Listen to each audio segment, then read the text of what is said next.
County. Thank you. KHOU 11 News reporter Jeremy Desel is at another command center at Magnolia West High School. And Jeremy, you actually went behind the fire line with crews right up next to the flames?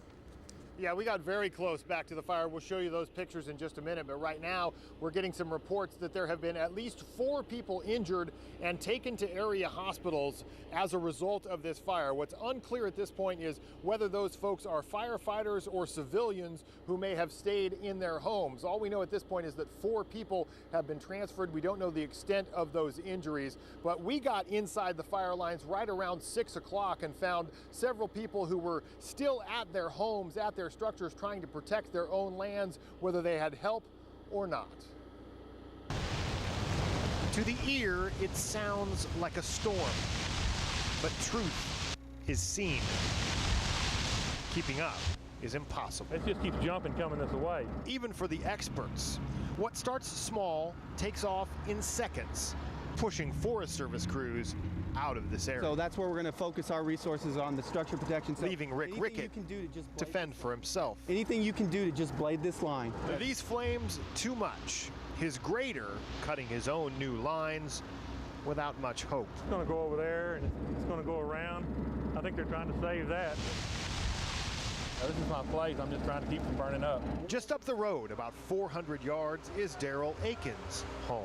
You know, I'm just not going to leave, so I'm going to fight it out. Not much to fight with here. That's why Michelle Bearden came back to get him. Are you going to leave him here? Yes, he's grown. I can't take him. I can't force him to leave. The dogs don't have a choice. I mean, yes, we did work hard on the house, but at the same time, I mean, you can't mess with Mother Nature. As night falls, fire crews expect these flames to lay down, but what they will leave behind are the red-hot embers just waiting for a little wind to blow by and spark those flames yet again, without warning. So Daryl Aiken waits. Unless it gets right here and I can't do anything about it, you know, I'll leave. Night isn't the only thing coming. The storm is, too.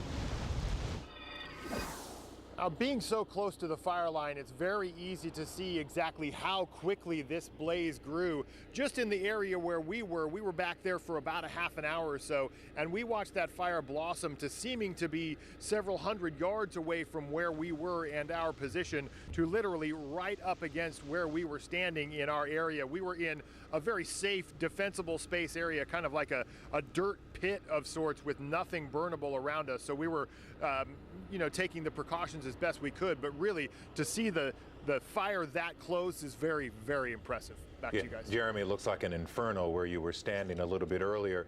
You talked about people who were still there a few hours ago. Do you have a sense that most of the people are gone tonight? Well, it's hard to tell because it's very sporadic. Back in the area where we were, it's not even paved roads. It's all just sort of, not even really gravel roads, just kind of dirt tracks going from building to building, structure to structure. They're all very spread out and it's very forested in that area.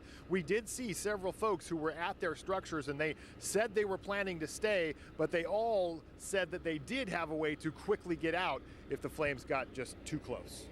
All right, Jeremy Desel live in Magnolia. Thank you. All right, for a week now, we've been watching another fire, a stubborn wildfire, this one north of Huntsville. Firefighters got that blaze under control. This is video from last week. Then tonight, a new fire flew.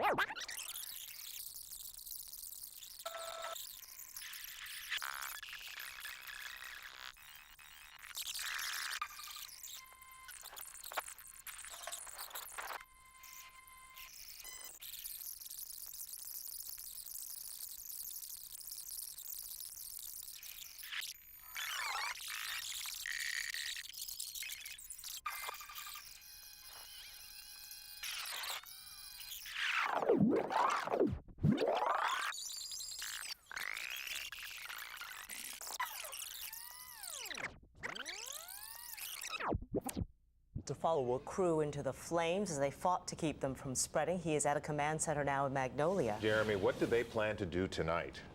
Well, they're moving on. The crew that we ended up running into is from the U.S. Forest Service, and they were for a time trying to fight this blaze back in an area off of Mill Creek Road in Grimes County. While we were there, we watched those flames flare up to the tops of the trees 100 feet high, only to then see that crew pull out as quickly as they came in, saying that they needed to move on to do structure protection. That's because at that time, that crew had suggested that there were already at least 24 structures that had been destroyed, and there were many, many more threatened. In fact, there were so many structures threatened in this area that they had to move on to evacuation planning. Complicated, of course, because it's 3 counties total, but there are ways of taking care of those things and trying to get a hold of people as quickly as you can. We're joined by Captain Rand Henderson of the Montgomery County Sheriff's Department, one of the jurisdictions involved. How do you go about trying to race a fire like this and get people's attention? Well, the big thing is communication. We communicate with Fire Command, and they tell us the areas that need to be evacuated. We start off by doing physical evacuations at the homes, and we also have technology available to us, such as reverse 911, we call Code Red. And in that Code Red that was called for this fire, there's an awful lot of people being asked to evacuate. Yeah, we're estimating between 6,000 and 8,000 that have been asked to evacuate their homes. And there's no way really to estimate exactly how many of those may have gone, though, right? Not really a hard count yet, but yes, the ones we did the physical evacuations went to their house. Most of them were compliant and did leave. And those were areas that were really at risk. Yes, highly at risk, and that's why we pull all of our personnel to go take care of that first. Thank you much, Captain Henderson of the Montgomery County Sheriff's Department, one of the several jurisdictions here, 3 counties still working to get a hold of this fire. It will be burning through the night. They'll have their hands full again when the sun comes up in the morning. For now, live in Montgomery County, Jeremy Desel, KHOU 11 News. And we'll have more on the Texas wildfires coming up in just a moment.